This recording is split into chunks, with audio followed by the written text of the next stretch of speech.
So it's okay. So thank you, David, for your time here with us.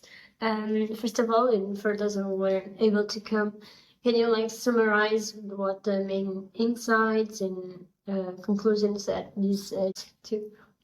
Sure, absolutely. I guess the overall purpose of this event was to throw a sort of light on some of the developments we're seeing with AI, and specifically also the use of deep fakes, and what the implications of that are really in terms of some of the malicious purposes that's being put to. So, including, for example, in the case of deep fakes, their use for pornography and the impact that can have on people, the use of AI for disinformation, and the risks there that can have in terms of trust, and also the use of AI for conducting phishing campaigns, and making those sharper, and a look at what perhaps can be done in terms of regulation, legislation, what can be done with technology to try to ensure that technology is used for positive purposes, but we manage to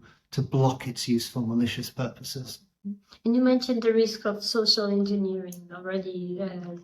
Can then be done by a computer. What's the major risk for users and companies of that social engineering? Well, I think we're not seeing criminals do something different. This is phishing as we've always known it, with the aim of tricking people into doing something, to install malware, click on a link, transfer money. But what they're doing is to use AI as a tool for making those campaigns sharper, smarter. So, for example, we've seen the use of fake videos being used to create a sort of fake video call where senior managers were instructing an employee to transfer money, for example, which we couldn't have seen really a few years ago. So this is a new way in which a phishing campaign has become more effective potentially. So we've seen that. We've seen also those conducting phishing campaigns using it for managing the data. So if you think about targeted attacks, where the attackers are looking at maybe going after 1,000 companies, and they do their reconnaissance, they found out information from social media, they found out information from websites, and then they decide how they're going to frame their targeted attack. Well, where AI can help is really in terms of analyzing the numbers and giving them the data in a digestible form, so they don't have to do a lot of the legwork themselves. They can use AI to do it in the same way that companies, and indeed companies like Kaspersky, are using it for the same purposes, because obviously one of the benefits of AI is it can manage the analysis of numbers much more efficiently than a human can. Is that a major bigger risk when we have a year with so many elections? I mean, European ones, not the French ones, in November, the United States. Yeah, I mean, there's always that danger. I mean, we know over the last few years there have been disinformation campaigns. There have been people trying to create fake video where politician X or politician Y is saying something, or even not creating a deep fake, but just creating a social media account and putting information out as being true when in fact it isn't. So that use of disinformation, I think, is likely to grow. And, we know that, I mean, they say, looking back, that Vietnam was probably the first conflict where that was televised in a live, a real-time way. And you think now anything, anywhere in the world is on TV the same day. And, I might consume it through the TV, but many more people are consuming it through laptops or tablets or smartphones.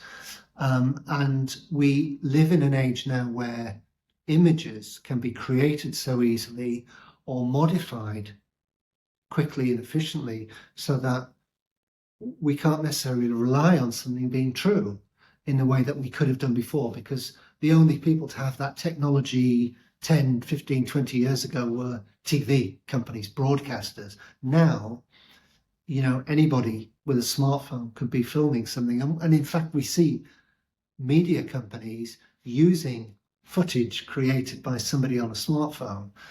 And so we're now in an age where that information can be modified in some way to reshape what the truth is. Are you afraid that I use your image or your voice to like disinformation?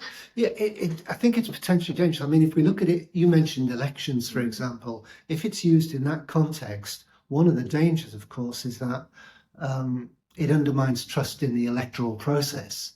And I think, you know, in a democracy, that's always a dangerous thing, because that's central to how we select our leaders and hold them accountable. That if there's widespread mistrust of the electoral process itself, that can kind of create disillusionment and a disconnect, because people don't want to engage with the political process. We see a lot of reports about the risks and the threats in so many sectors, utilities, public, telecom, and so on, but never on cybersecurity industry. I mean, is that like the hackers are afraid of these companies and they don't attack them? Or it's like us journalists that we don't talk about journalists? Well, I mean, I don't think it's that they avoid them. You know, I think maybe in terms of cybersecurity companies, they look at it and think, well, what's the benefit? You know, if they were able to sort of target us, what would their result be? I mean, it would be difficult. I think whereas you could see a case, for example, for you know, you take the Israel-Hamas conflict and you look at that and you think, well, actually, you could see why activist groups might want to engage in this kind of activity, because they want to shape what reality looks like in accordance with their own principles. So they're not going to get very far if they try and target a cybersecurity company in that way. Clearly, if we were affected by that, it might have a big impact on us. But actually, I'm not sure they would gain very much from doing it. Whereas, you know, going after politicians, going after media, certainly makes more sense in terms of immediate impact. For propaganda, for instance, for propaganda. Yeah, for propaganda, exactly. And you know, one of the things that we've seen with conflicts over the last couple of years is that there is automatically a digital element to it. So, you know, you expect, for example, nation state groups to be engaged in that kind of activity, sabotage or cyber espionage. But what we actually see is criminal groups taking sides sometimes as well, and the propaganda war. So we're very definitely living in an age now where the sort of digital aspect of society is targeted, I think, when we have that kind of real world conflict. So, you know, it goes on all of the time. We know that people conduct disinformation or you know, fake news, but actually it extends also to real world battlefields where they're looking for to control the agenda in some way. Thank you, David.